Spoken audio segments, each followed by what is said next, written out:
All right, let's head straight into the ocean world of Taliesin.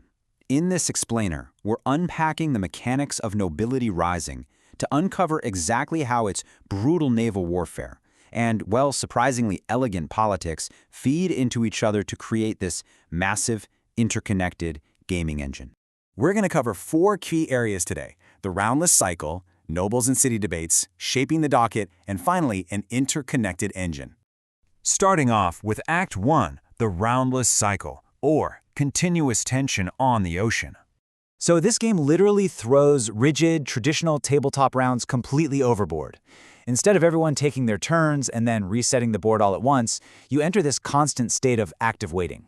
Because you take single actions and pass asynchronously, the gameplay feels incredibly fluid and honestly, super tense. You really don't get to just sit back and relax just because your turn ended. And this setup perfectly illustrates the game's core contrast.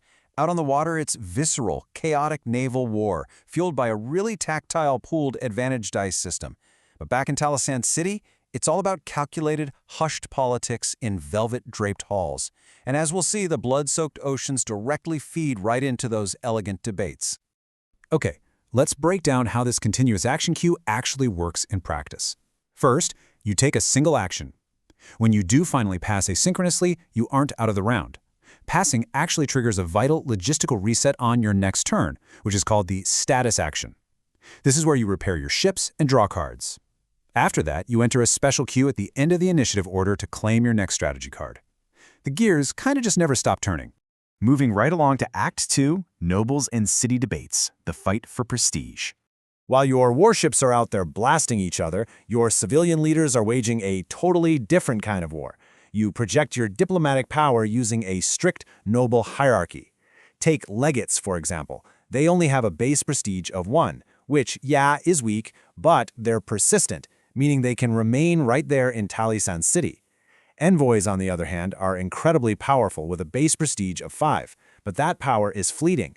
They actually have to return to your embassy pool during a status action. Now, to gain true influence, your nobles have to ruthlessly debate rival factions to steal these rings of prestige.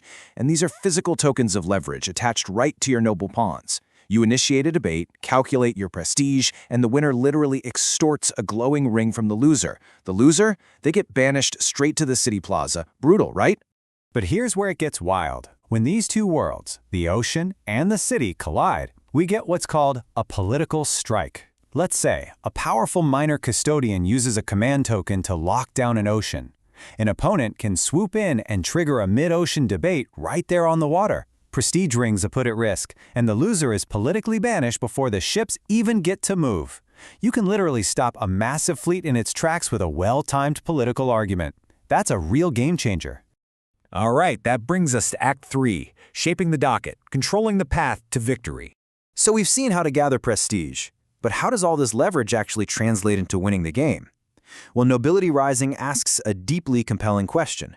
What if the players themselves dictate what scores points? The answer is, you are in complete control. Through your nobles, you vote on the objective docket, which means the table collectively shapes the game's meta. If you want a game centered around war, you just vote for military agendas. If a specific player is pulling way ahead, rival factions can actually team up to completely freeze out the victory points that leading player needs. And players who hold custodian titles actively draw and replace these thematic objectives. You are literally writing the rules of your own victory.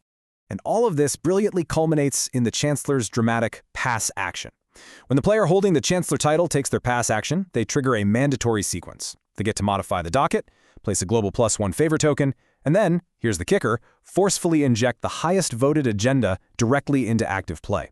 It acts as this massive game-shifting climax to all that quiet political maneuvering you've been doing. Let's bring it all together in Act 4, an interconnected maritime engine, the ship of Theseus metaphor. Pulling back for the macro view for a second, you can really see how perfectly these disparate systems drive one another. Think about it. You need territory to build ships and fuel your ancient artifact technology, right? Well, those ships then defend your territory and transport your physical trade, helping you avoid trade delays. That trade then buys you embassies and nobles. And those nobles, they debate in Taliesin City to dictate the political objectives you absolutely need to win. So this isn't just a game of tactical chess, it's a living storm where every single system drives another and you're the captain racing for safe harbor. To fully appreciate how clever this is, you kind of have to understand the real-world design evolution of the game itself. Nobility Rising actually started as a massive, bloated sci-fi megamod for Twilight Imperium, but the designers completely overhauled it.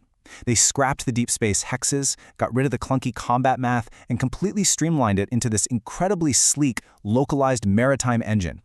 And you know, this journey perfectly mirrors the game's own lore, which is wrapped up in this really cool Ship of Theseus metaphor. The factions in the game are literal hybrids, descendants of survivors who scavenged direct war sun to build their Age of Sail society. And just like those characters, the designers scavenged the ruins of a massive galactic system to build something entirely new. It honors its origins for sure, but it stands completely on its own 2 feet. So as you master this interconnected engine, balancing everything from brutal naval combat to elegant city debates, the ultimate question remains. Do you have the strategic mind to navigate the storm? Can you claim talents on city, manipulate the docket, and reclaim your lost destiny among the stars? It's an absolutely fascinating system that tests every single facet of your strategic mind. Thanks for joining me for this explainer, and I hope this helps you master the beautiful chaos of Nobility Rising. See you next time.